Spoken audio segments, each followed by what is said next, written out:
Hello, viewers. A belated Merry Christmas. I got stuck in the chimney. So Happy New Year. Now then, three circles. That's a medieval representation of the Trinity.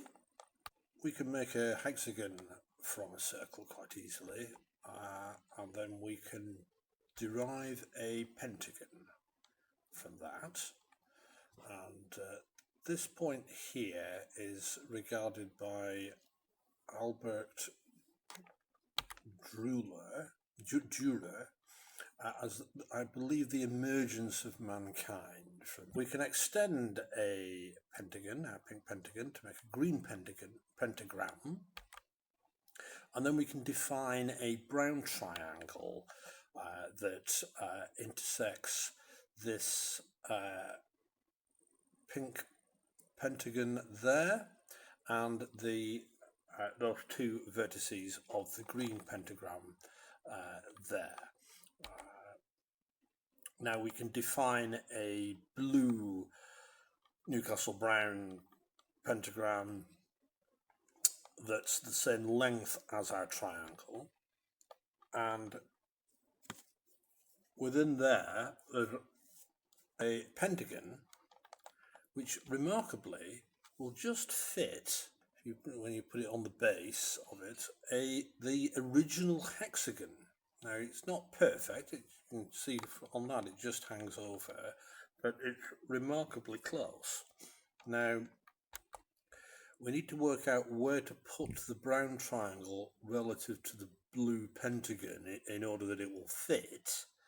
We're going to center it obviously, but we need to know how high up, and we're going to do that by working out the angle of a triangle that we're going to mount the center of mass of the center of that triangle. Now 51 has special meaning in that it's the degree component of the Great Pyramid of Giza, and it has hermetic geometric properties. It means Cristiano Ronaldo. So now we put the pentagon back on there and our pentagram, and we can reflect this line across there, and these 2 points of the pentagram appear to touch there, but they don't, and they're a little bit short. But I just wanted to mention that's the second thing that's near but is an illusion. Now we're very big on tau crosses, and so we're going to have a tau cross in here, which will start from the corner of the pentagon and hexagon here and this square, and it will finish at a quarter of the way across, which turns out to be almost exactly where that circle finishes. The circle's a little bit higher than where that bar is, but it appears that essentially the circumference of this hexagon is equal to the width of this rectangle. Now you can do the trig, it's 99.784. But that's interesting.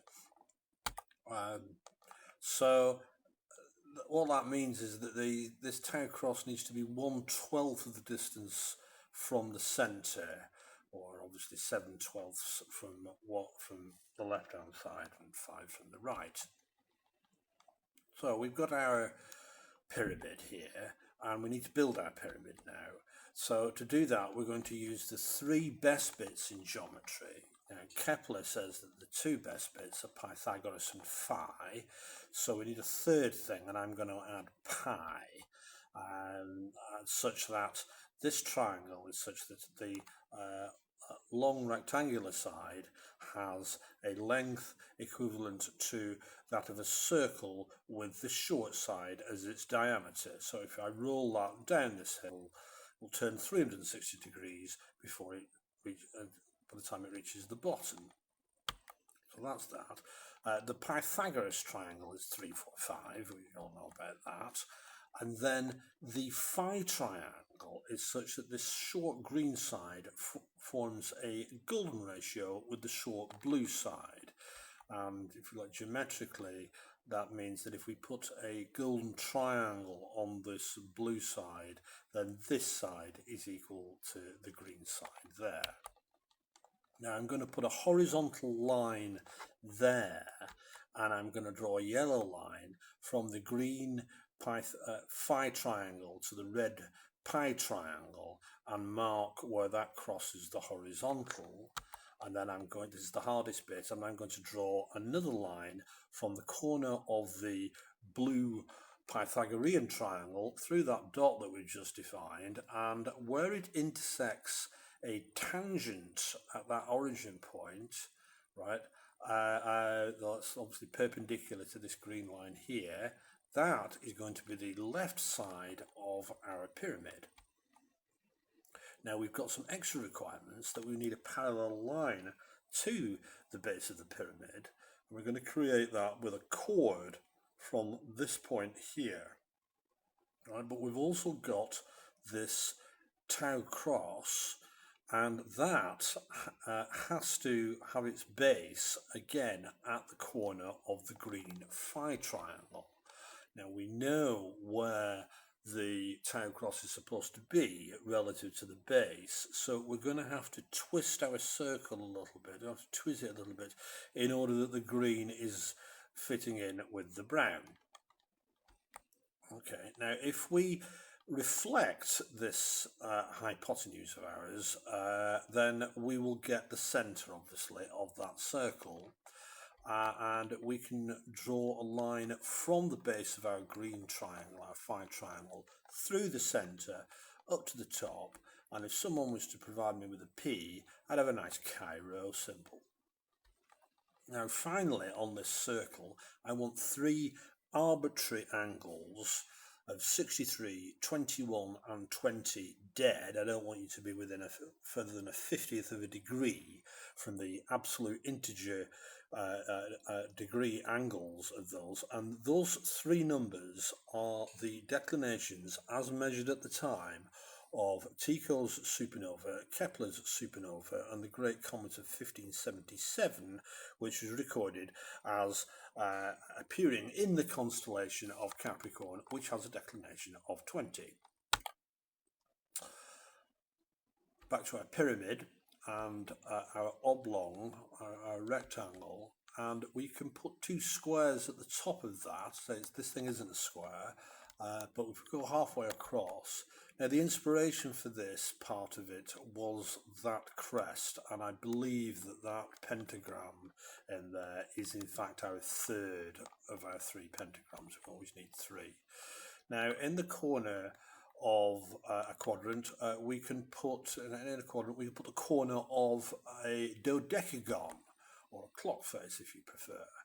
And if we draw a line from 3 o'clock to 2 o'clock, that will be at 15 degrees precisely. And if you look at where each of these construction lines that I've added touches this outer square, plus these lines in the middle, you can trace out this shape, which is a triple tau, and this is a fundamental, very public symbol of Freemasonry, and I got that thing off the bottom from the Oklahoma Freemasons, and it just seems to fit in there nicely. I think it's a bit of a fluke. I don't think that they're using a clock face to do this, but they might do. And finally, this is the very last bit. There is a 60-degree line that goes through the centre of our triple tau, and it terminates at the altitude of our great pentagram. And if we reflect that yellow to there, we get the origin of a 23-degree line, which we're going to terminate on this square. And 23 degrees, I believe, was the declination of Venus as an evening star. The planets move around over the centuries a little bit. And Venus is related to Horus with his beak. And that's that. So, there's an awful lot there, isn't there? Wonder where that is. It's turned up on there. Goodness gracious me. Now, in the process of putting this together, I've discovered several things. And one of them is this diagonal line here, which I put on there, which I shall elaborate on. Now, I'll break this down into simpler diagrams, but I'll just put the whole lot of it, or most of it, that's not all of it. First of all, I've got these little white dots on there. These are points that are on the page. There are markings on the page that signify these points and are very, very precise. Now, excuse me. The first thing to note is these center lines and the two rules have been pretty precisely defined. Now, let me just go through the three S's at the top, which are in the top of our triangle, and also in our triple tower at the center. And to look at the left S, you see that dot is just outside. It's exactly on the edge. It's not in the middle, it's precisely on the edge. And if we look in the middle one, we'll see again that that dot is precisely on the edge, and this is sitting on the slope.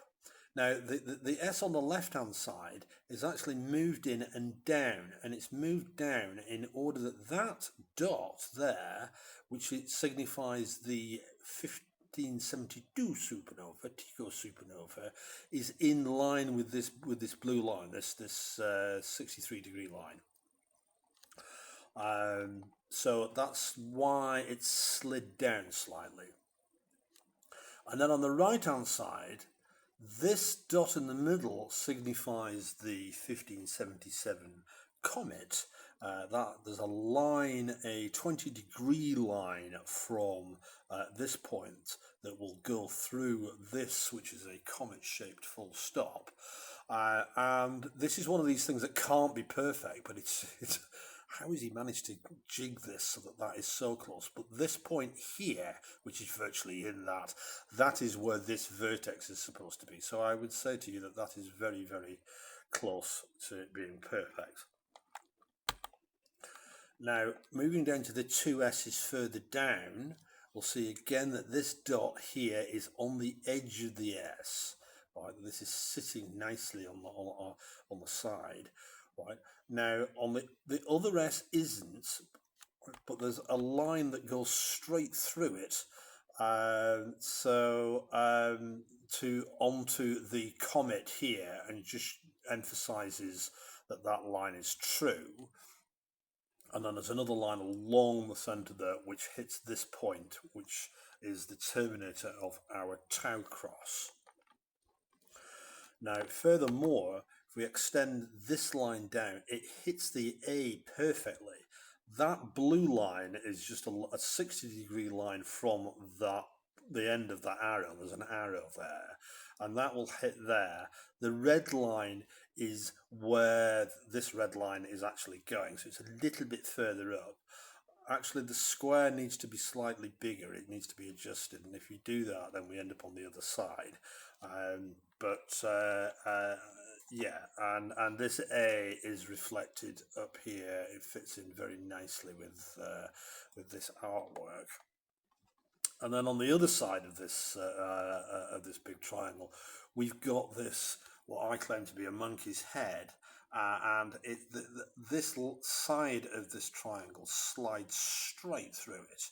And as I say, that this line is defined as it hits the comet at that point. We're not perfectly in the comet.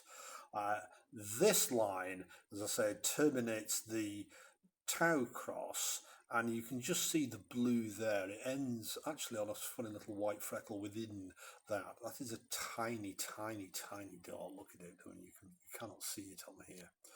I'll put a white dot over it.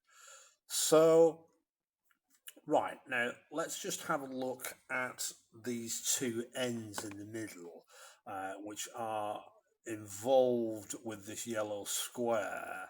Um, the upper end is not at 45 degrees.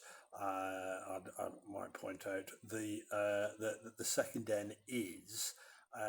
The first end has a line defined up the inside of it, which is the end of this, and terminates the end of this pink line here, this Venus line, and that dot there in the middle, and this circle is resting a little bit within there. So we are, I think, absolutely in the middle vertically, and we're a little bit out horizontally in the very center of that dot. I'd regard that as pretty accurate. I mean, you look at it on the scale of the page, I mean, it's ridiculous.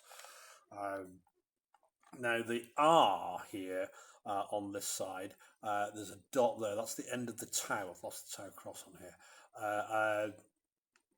And again, if you look at how accurate that line is there, that is inside the dot. And again, the start of this line here, which is the reflection of that 60-degree line to there, is perfect on that, near as perfect on there, virtually in it. Now, there are three strange markings that are all pointing to this yellow square. There's our monkey's head, which has an exact 45-degree line to the center of this center line of the fish thing. And I've got this pink line that's going to that. And then the actual N itself in the middle, if you look here with that notch, that is exactly where the emergence, that red dot there is, I think what Durer claims is the emergence of mankind. And we appear to have the head of something there, I'm not sure. But that gives me a 3 along with the raptor beak that's on this R. And you can see the 45-degree line through the N here. That's that yellow line there is the actual 45-degree line from the corner of the hexagon to the pentagon. That's that line going straight through there, and then this line from the base here of that square directly to the monkey's head on the triangle. So got some narrative to weave there, and then a direct red line through the eye. And then it was discovered that this T here, right, which is very nicely defined in center of this bar across here, this point here, which is well defined as the intersection of the 45-degree diagonal across this quadrant and the great pentagram, it is immediately above the eye, and that turns out to be immediately above, well, it goes down to this point on the circle, which is exactly a 60-degree line from here.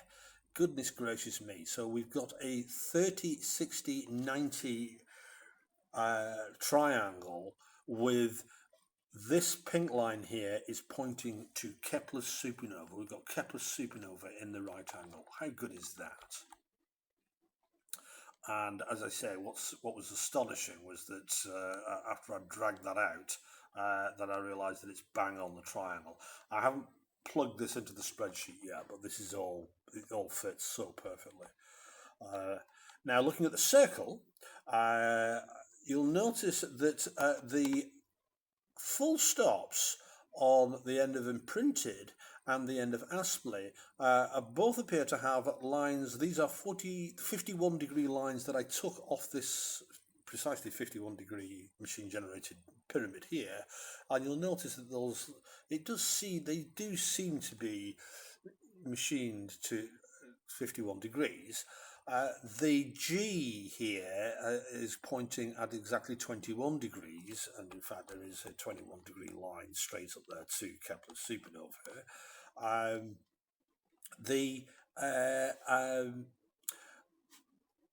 The dots next to the two T's, they're here, right? One of them is an ossuary, I think, might be a ship, and that is a Dad's Army arrow. So we know that Durer wrote Dad's Army, which is good. And we've got two dots here, right? The centre of the 6 is in fact a dot, as a point. And the central line of this will hit that perfectly, and the circle goes straight through it. And similarly, the 9, there's a sophistication here with the correction to the square, but as you can see again, we have predicted precisely the centre of that dot. The accuracy is astonishing. And then what's really disturbing is that then when we add these extra requirements of the what's that one? That one's a 21 degree line up to Kepler's supernova. Then a directly vertical line goes through the T and the I, and will slice straight through the S that's got a slight break in it of the Aspley. So have we got a pyramid? Right, well, it's 51 degrees exactly, and it's got this N that's in the middle, and it's got the line across the bottom as well to enforce it. So I would suggest that we've got good evidence of a pyramid. You know, it's very suggestive. So what about this brown triangle? Well, it's got 5 S's on it and an imprinted I, right? And so there's that important bar across the top, but also this line goes straight to our Aspley A and to the kink on it. So and it says Shakespeare's across the top. So yeah, you know, I suggest that looks like it's there. This it's intersects. It touches the rule at the bottom and the A and the R, and these imaginary vertical lines here, but that's about it. Really, it's how it integrates with the rest of the shape, that it integrates with that hexagon and the pentagon that's on top of it. So have we got a pentagram? And yes, I know those are the 3 S's we used in the triangle, but that's the whole point. They're the same ones. And so we've got that line across there. It says Sonnets straight through the middle perfectly. And we've got this line across the side down to the comet. Have we got a circle? Well, we've got so much stuff on there. There are 8 points defined on it, including the 2 diameter points and also this T point here. I only need one other point and that to define the circle, but any combination of 3 of the other ones, but I only need the 2 diameter points to define the circle. And then our star chart. What's cute about that is that there are points at the ends. You can measure each of these independently, and they're all within 1/50th of a degree to the absolute integer. So yeah, I think that's good. And then we've got a P just where it should be. So is our tau cross there? Geometrically, very, very powerful object, and on that green triangle. And it's the thing about that O in Sonnets is that it's the O for Oxford within the pentagram. So that's why we think that's the case. And then the T is very nicely on there, accentuating, you know, the tau cross. And the S is there just because this dot at the end of it is perfectly identifying the end of that tau cross. So yes, I think we've got a tau cross. have we got 60, 90, 30?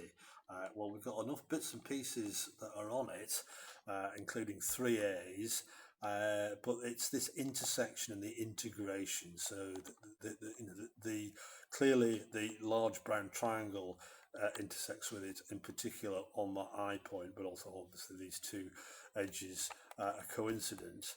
But also from the eye point, this integrates with the Vesica Piscis.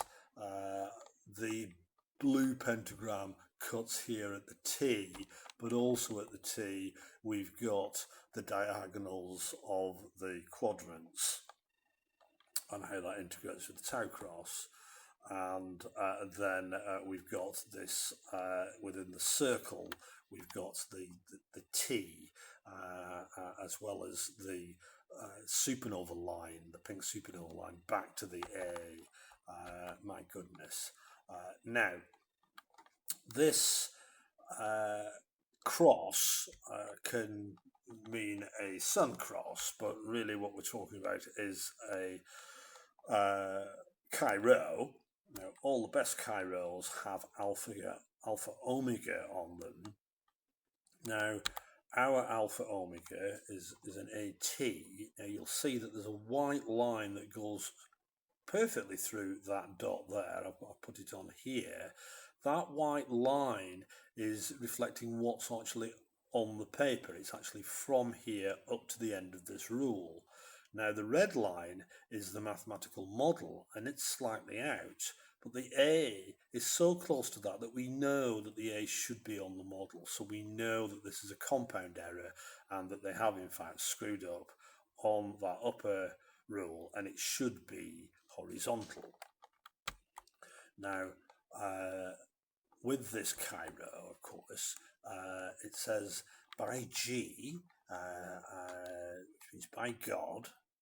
G can mean other things, but let's stick by God. And then there's that's a plus sign. Multiplication hasn't been invented yet. Multiplication sign by God and DE, VE, RE, by God and De Vere. And it's got a nice alpha omega on it. How good is that?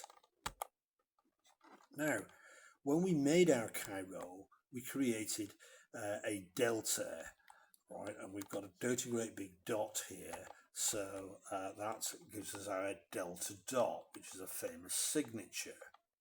Now, there are actually 3 delta dots. There's there's a dot here on the A, and it's only at the moment, until I define this, all it was a dot on a line. We don't have dots just anywhere on a line. They're always an intersection. So we need to find the intersection. It's a 45-degree line, and this rule goes walkabout. Actually, that rule line there is from either end of it.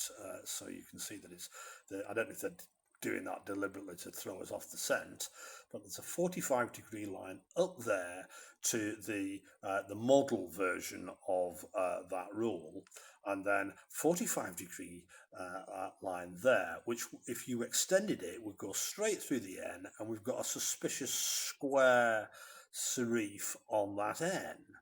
Right? Now, from the 9 dot over here, we've got a very well-defined 60-degree line going through, and it's got an arrow on it. What more do you want?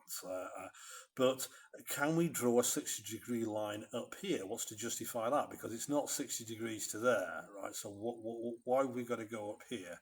Well, if you look at those white lines through the 2 I's and the 2 L's, they're at 65 degrees.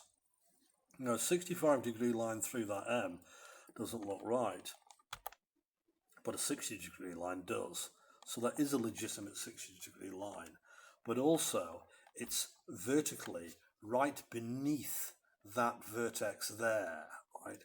So we can go from the 6 dot up to the apex of the red isosceles delta at 45 degrees down to that vertex, and then vertically down to the apex of the equilateral blue delta, and then 60 degrees down to the 9 and the correction, and then up the Cairo to the apex, the P line, up to the apex of the original delta, and we can consider that John Dee has definitely signed his own work. Well done, John. This stuff is just heaving with masonry. These two were very prominent Freemasons, and of course they were both, Twain especially, notable authorship skeptics. They both died before De Vere was invented, unfortunately. I think they were both Baconians, Twain definitely. So, and these two industrialists and philanthropists, you're looking at Henry Folger's copy of this instance, and I'm trying to get hold of the Huntington version. Both these men were Masons, and I believe they were both authorship skeptics. Folger definitely was. He renounced his Baconianism in 1920, which was just the same year that De Vereanism came out, the Oxfordian theory. This stuff is seething with Freemasonry. It's absolutely overflowing with it. So these things come in threes, and the first one of the three to be detected 6 years ago is on the next page. Now, I'm not going to go through this now because it's as complex as what we've just done, but it's quite astonishing. So, but we need three. We can't just have two. Where's the third one? Well, it's in the text, isn't it? Now, I'm absolutely certain that in Sonnet 9 we will find the number 12870, and we'll be able to use the same algorithm that we used to derive 12870 at least 2, and I would imagine at least 8 other times on there, and numerous other patterns that are going to shock us. If anybody would like to give me some help on that, I would appreciate it. If you wish to use any of this content, you are most welcome, and I'll provide that for you if you need it. But in the meantime, Edward de Vere was here. More news as we get it.